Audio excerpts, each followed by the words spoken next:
The Word of God is alive and powerful, sharper than any two-edged sword, piercing even to the dividing asunder of the soul and spirit, and of the joints and the marrow, and is a critic of the thoughts and intents of the heart.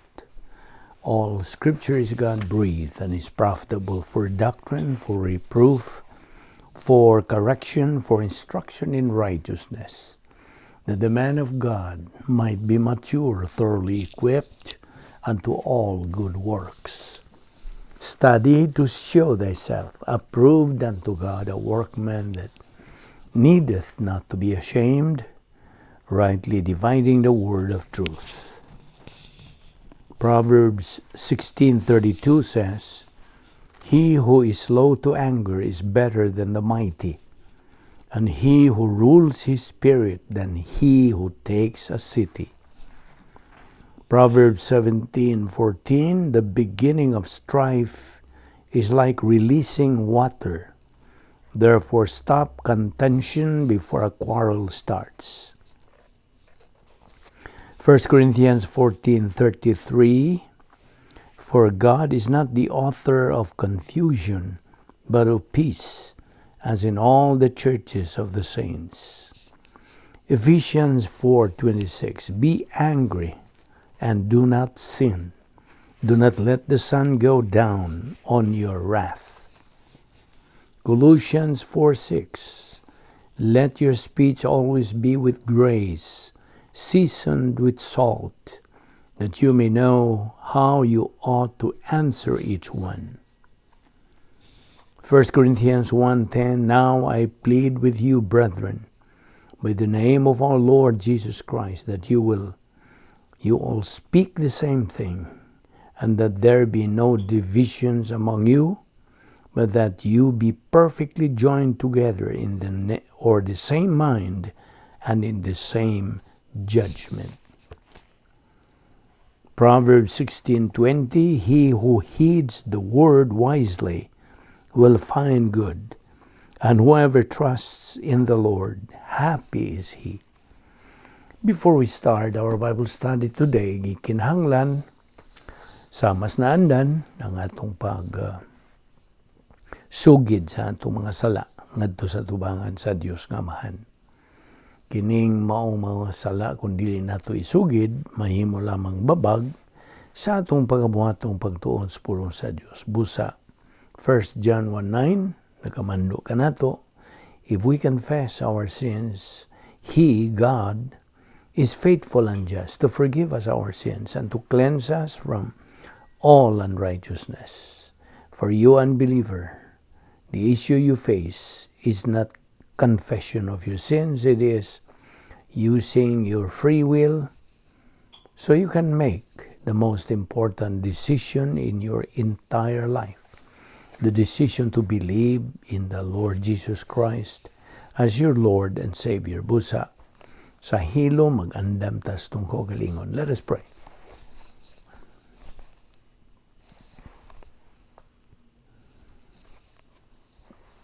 Magampo ta, Amahan namong langit nun, nagapasalamat kami kanimo nining lain o sab gayon, nga diin kami pakigambitay kanimog sa imong mga pulong, pinagis pagtuon ni ini, nga mga kamatuoran. Aron mao kini ikadugang sa among napundo nga mga kamatuoran nga niya sa among kalag, nga among magamit sa among adlaw-adlaw panginabuhing Kristohanon.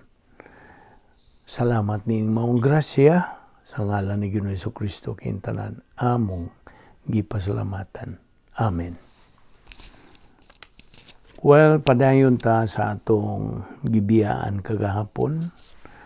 We are still on our subject, Apostasy, Believer's Occupational Hazard.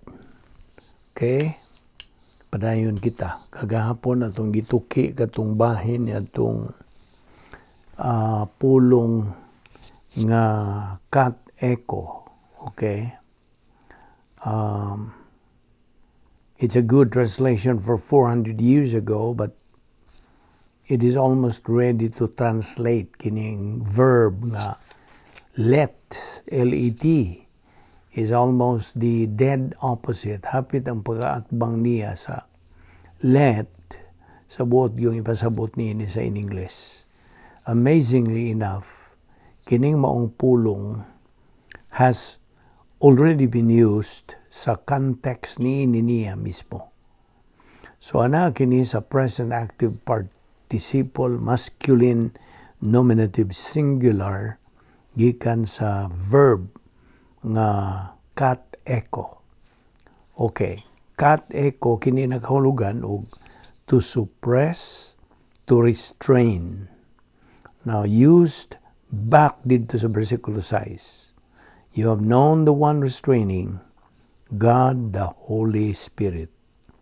O karon, nagaingon siya diha sa versikulo 7 og the one restraining unya will restrain. Sabi nimo, ang will is in italics. Ila kining gi-fill in. The one restraining pasabot og iyang tumano ng iyang buluhaton. He will do his job. Ipadayon sa Diyos Espiritu Santo, present tense, ang iyang restraining ministry batok sa evil, sa dautan, sa kaliwatas tao. Karon, ang Diyos Espiritu Santo restrains evil sa mga di magtotoo. Ingon man ang evil, dautan, sa mga magtotoo. Pinagi sa iyang indwelling presence, sa iyang pagpuyo sa mga magtotoo dinhi sa kalibutan. His presence, siya nagapuyo sa matag magtotoo sa katuigan sa simbahan, church age. O kini, ana ang mabasa nimo sa 1 Corinto 6, 19 ug 20. 1 Corinto 3, 15 ug 16. Now, sa higayon nga ang tao maluwas tungod sa iyang pagtuo kang Kristo lamang, there are 6 ministries sa Diyos Espiritu Santo ug mao kining mosunod. Kung buot kang mo lista nini sa imong isuwat nimo sa imong notebook, mao kini ang 6 ministries of God the Holy Spirit. Number 1, baptism. Number 2, indwelling, pagpuyo. Number 3, regeneration, pagkatao, pag-usap. Number 4, sealing, ang pagtimbre. Number 5, the provision of the spiritual gifts. Ug ang ikaunom, ang pagsugod sa pagpuno sa Espiritu Santo, con feeling of the Holy Spirit. Ang unang 5 niini, mga permanente kini, alang sa mga magtutuo sa katuigan sa simbahan. Ang ikaunom niini, mahimo nga ma-maintain sa magtutuo, pinagi siyang pagpadayon sa pagkinabuhi sa gitawag taog faithless life. Apan, sa higayon nga mugawas ang magtutuo gikas iyang pagkikambitay sa Dios, gumikan siyang pagpakasala. Nan, he moves out into carnality, natural. Ug makasa siya batok sa Dios Espiritu Santo. He's committing a sin against the Holy Spirit. Inumdumi ang basic doctrine didto sa inumdum ka sa top circle, itaas nga lingin. Mao man ni atong infographics nga gipakita nimo. Dito sa top circle, mao kanay gitawag og union with Christ, ng atong kanang pagkahiusa kang Ginoong Jesucristo. Ug permanente kana ang panag-iyas kinabuhing walay katapusan, possession of eternal life. Unya, Operation Bottom Circle dito sa ubos nga lingin, nagarepresentar kini sa pagpakigambitay sa Dios, fellowship with God. This is the temporal fellowship with God. Temporal kini, tungod lagi kay matangtang man kining fellowship, matag karon og unya, tungod sa unsa? Tungod sa atong pagpakasala. The moment we sin, any mental, lingual, or overt sin, we step out. We lose our fellowship with God. Okay? Sabtagi na. I-presume nga naibawa na ni mo kini. Now, that moment, we are under, ubos na kita sa pagpantun sa Diyos, under God's discipline. O kay, naa naman ta sa pagkakarnal nga kahimtang, nakasa sa upat ka klaseng sa batog sa Diyos Espiritu Santo. Ang una, quenching, pagpahong. Ikaduha, grieving, pagsakit. Ikatulo, lying, pagpamakak. O ikaupat, insulting, naman na sa mga buhat, Kapitulo 10, versikulo 29. Pag-insulto. Now, ang quenching, kung pagpalong, refers to the termination of the power supply gikan sa Diyos Espiritu Santo. As 1 Thessalonians 5:19. Grieving the Holy Spirit, Ephesians 4:30. Kini mao ang termination of the love and fellowship with God, Holy Spirit. Ang lying to the Holy Spirit na mabasa sa Acts 5:2 and 3. This is a sin of any false motivation. O ang insulting the Holy Spirit, mabasa ta ang bahin niini diha sa Acts 10:29, refers to any mental attitude of disorientation to grace and or pride, the lack of humility. Karon, God the Holy Spirit indwells every believer o kining iyang pagpuyo, indwelling, sa magtotoo, dayon na kana. It's permanent. Sa katuigan simbahan, throughout phase 2. Kung ang magtotoo is in fellowship, na siya pagkakambitay sa Diyos, there is the full force of God the Holy Spirit and the restraining of evil sa mismong kinabuhi sa magtotoo. And that influences the restraint or the suppression of evil sa mga kinabuhi sa uban. Gumikan kini sa unsa. I'm just going to summarize this. The divine viewpoint, historical impact, and influence ngadto sa uban. O here is how this works. Una sa tanan, how it works with other believers. Okay? The believer nga na sa fellowship with God, tinubdan kini siya sa pagdasig. He is a source of encouragement o imitation, pagsundog for other believers in fellowship aron sa pag-maintain their walk in fellowship. Ikaduha, ang magtotoo in fellowship is a source. Tinubdan kini siya sa pagkakumbiktar, to convict sa karnal nga magtotoo pinagi sa iya na unyang pag-usab sa iyang attitude. Unya mo gamit siya sa rebound technique sa 1 John 1:9 nga nagkanayon sa in English, if we confess our sins, God is faithful and just to forgive us our sins and to cleanse us from all unrighteousness. Now, human niya buhata kini, mabalik dayon siya ngadto sa pagkigambitay sa Diyos. He's back, restored, back to fellowship with God. He is a source of conviction and at the same time, motivational imitation for carnal believers sa pagbalik ngadto sa pagkigambitay sa Diyos and get cracking with doctrine. Thirdly, ang magtotoo nga in fellowship, ana kana siya divine viewpoint, historical impact and influence ngadto sa mga dili magtotoo, unbelievers, to come to faith in Christ. Fourth, ang magtotoo in fellowship stays away from any and all forms of evil sa kinabuhi. ug busa ang iyang non-criminal behavior maga-eliminate an evil influence ngadto sa tanan. So, God the Holy Spirit magagamit magtutuo in fellowship isip iyang paagi sa pag-restrain sa kadautan o evil. It's the Holy Spirit who is doing it. Okay? Buhat kini sa Espiritu Santo.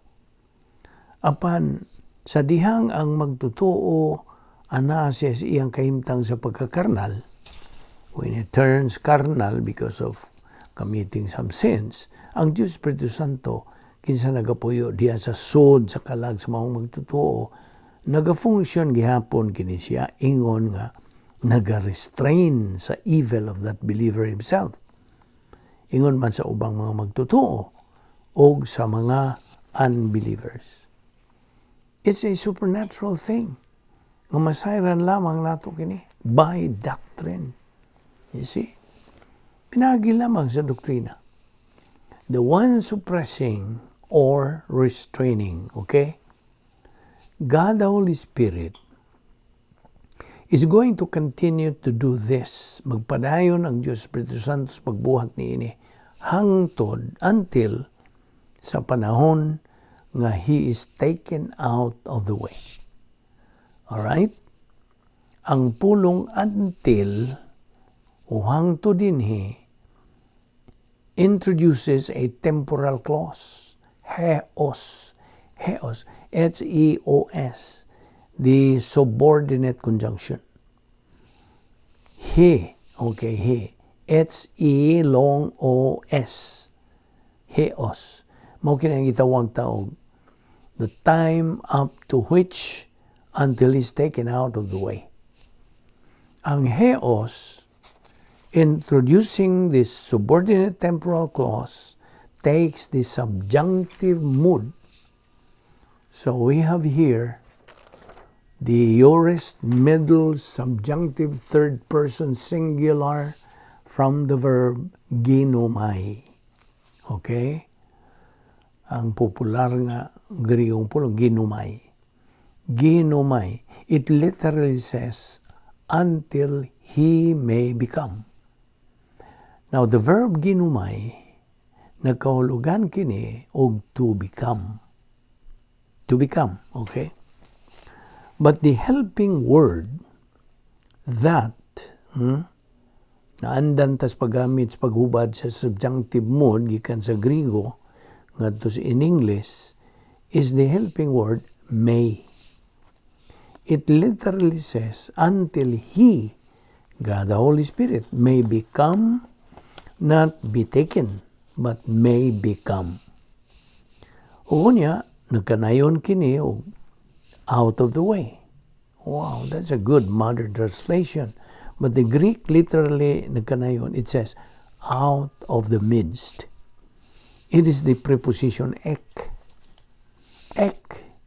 E-K. Plus the neuter ablative singular sa adjective nga mesos. Now, you may have heard of a mezzo-soprano. Diba? That's a mezzo-soprano. Mezzo, of course, the double Z in Italian, taken from the Greek. A mezzo-soprano is a middle soprano. Mesos means dili, mes, dili ba, M-E-S-S, nagkaulugan kinig, in the midst of something, out of the midst sa mga magtutuo, out of the midst sa tibuok kaliwatan sa tao. And when is God the Holy Spirit going to be taken out of the midst of the human race? Ang tubag? Ang saman. At the rapture of the church. Pagsagaw sa simbahan. That is the terminating event sa katuigan sa simbahan. Namdam ka? Ang sa gisulti diha sa 1 Thessalonica, the Lord Himself shall descend from heaven with a shout, with the voice of the archangel and the trumpet of God, and the dead in Christ shall rise first, and that we who are alive and remain shall be caught up together with them in the clouds, to meet the Lord in the air. So shall we ever be with the Lord. Ug sa dihang ang mga believers are taken up, and unsa kapaspasa, how fast is it going to occur? 1 Corinthians 15:50, in a moment, in the twinkling of an eye. Well, dili ni twinkle-twinkle little star baya. Pasabot ni og pagpilok. You see? Just a split second. Unsa kapaspas nga may tabo ang pagsagaw, kas ang pitik sa imong duha ka tudlo, ingon na, we're here, then we are gone. That's taken out of the midst of the human race. Kasabot ka? Paminaw. Ang Diyos Espiritu Santo nagapuyo diya sa sulod sa tanang magtotoo in both carnal and spiritual. Gusto? Ug sa higayon nga believers are gone, ang Diyos Espiritu Santo wa na'y puhian sa kaliwatan sa tao din sa kalibutan. Yan ang panahon na. Gusto? And that is what is going to remove the major restraint to evil diya sa Daniel's 70th week. Tungod kay human sa rapture sa simbahan, now, Daniel's 70th week, the 7-year period, terminated by the second advent of Christ, will immediately begin. Why kang niya na? Wala. There's no gap in here. Musugod dayon ang 7-year period nga gitawag og tribulation period. The one suppressing, God the Holy Spirit, is the one suppressing, and the one suppressing will suppress. You see? Nanumdum ka mas giingon og let. Ang pulong let does not mean let at all. It means unsa? To suppress or restrain. He's restrained on evil. The one suppressing will suppress until such time as he may become unsa? Out of the midst of the human race. And when is he taken out? Sa rapture sa simbahan. O paminaw.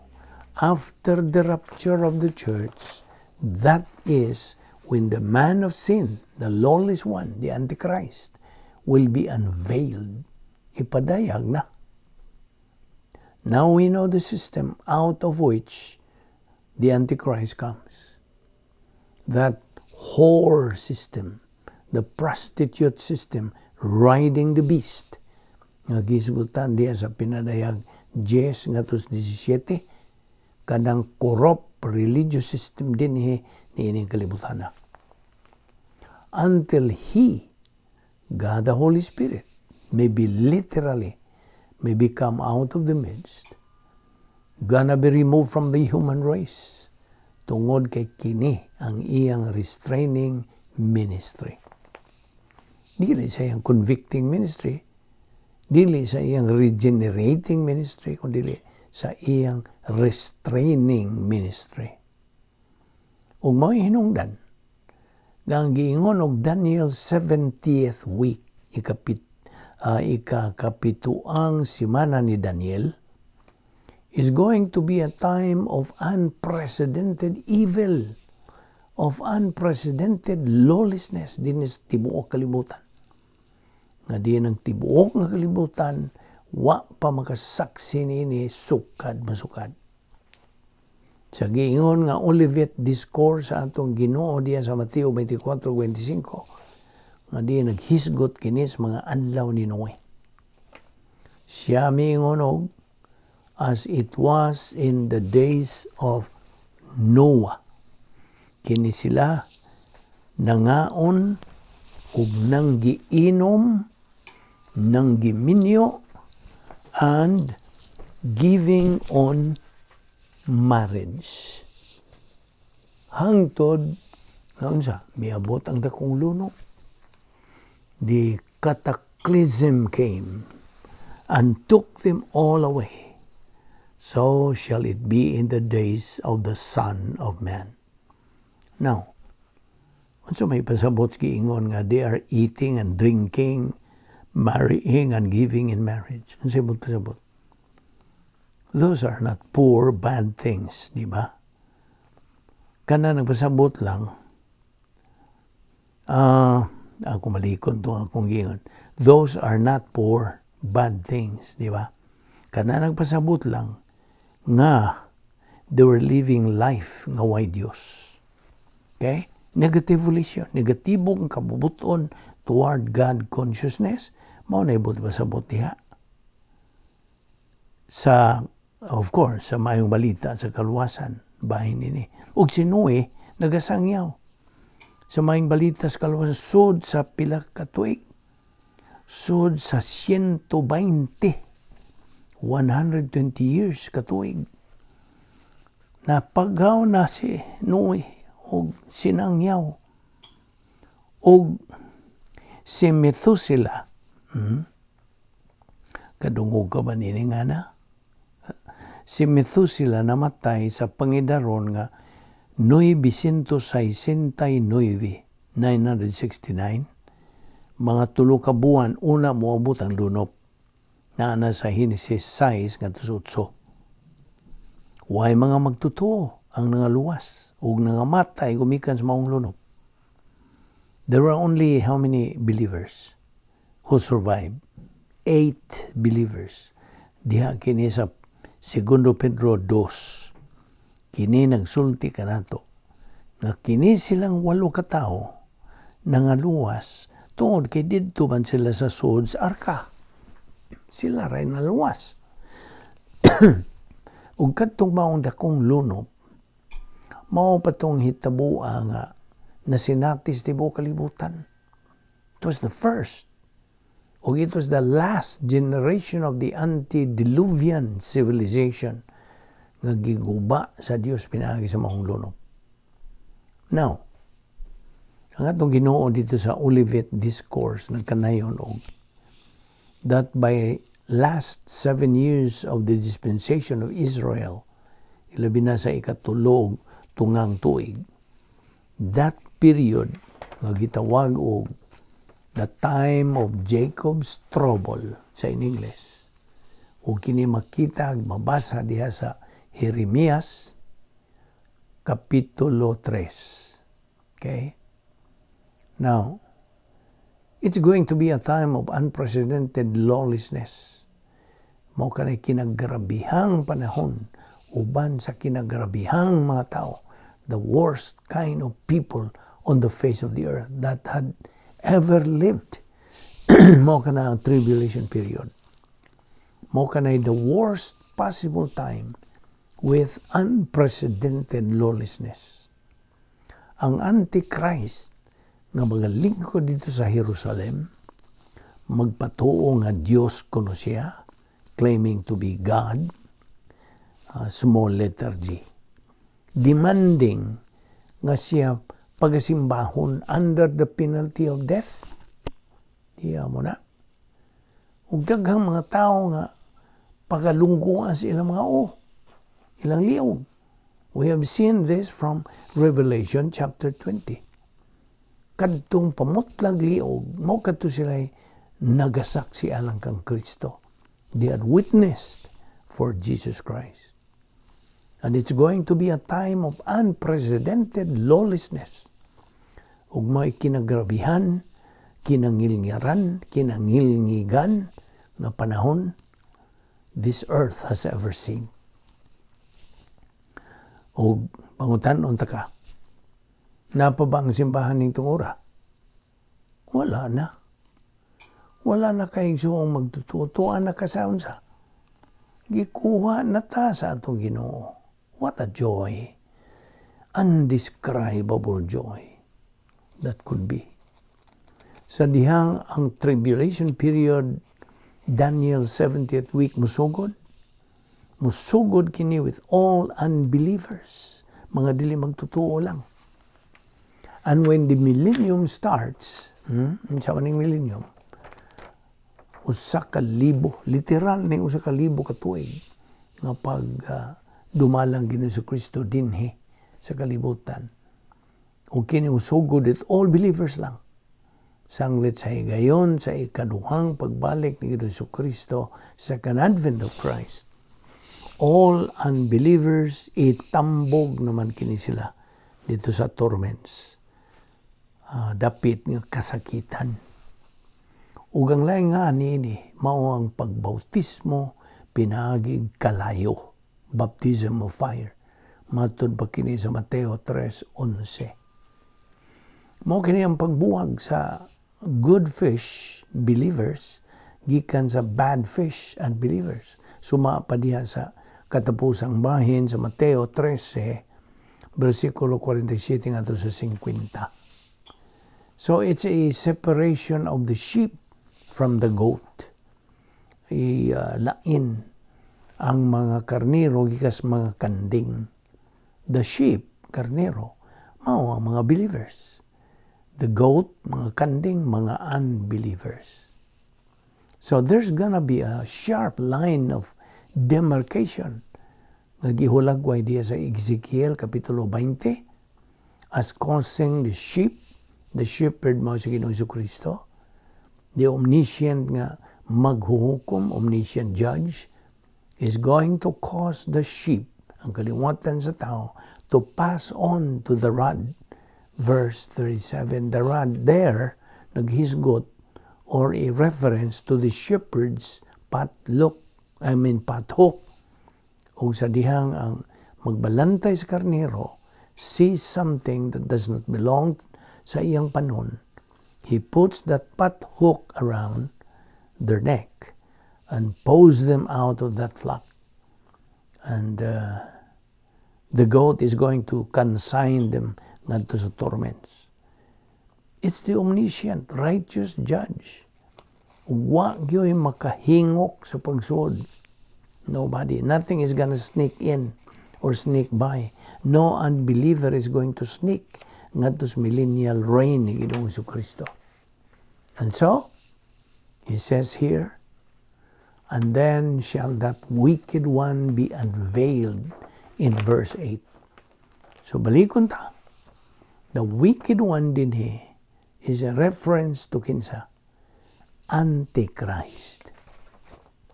Ug siya igapadayag na, he's gonna be unveiled human sa rapture sa simbahan. Sabi nimo, human, after God, the Holy Spirit is taken out in His restraining ministry, and kano sa kini siya kuhaon? He's taken out at the time of the rapture of the church. That is, when the Antichrist igapadayag na. Now we know the system out of which the Antichrist comes.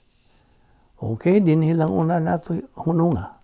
Sa paghisgot ni ini, apan magpadayon ito sa pagtuki sa ubang mga pagtulunan. Magampo ta. Amahan na mong langit nun, salamat sa imong grasya. Among gipahimuslan ni adlaw. Salamat sa imong pagpatinaw pagkanamo ni mga butanga. May kalabutan sa umaabot ng mga adlaw. Nga kini gikinahanglan among masayran aron kami magabarog nga malig-on diha sa imong kamaturan, because you said in John 8:32, you shall know the truth and the truth shall make you free. But namo nga magawasnon kami kanunay sa among pagkinabuhing Kristohanon. Gawasnon ito by the fact nga kami nagasunod kanunay sa among kabubuton. Dada kami pagbalik uma dinhi aron kami makapadayon sa among spiritual momentum. Salamat ni among Bible study through the YouTube ubos sa Balbido Evangelistic Ministry. Kining tanan among gipasalamatan sa ngalan ni Ginoong Kristo. Amen.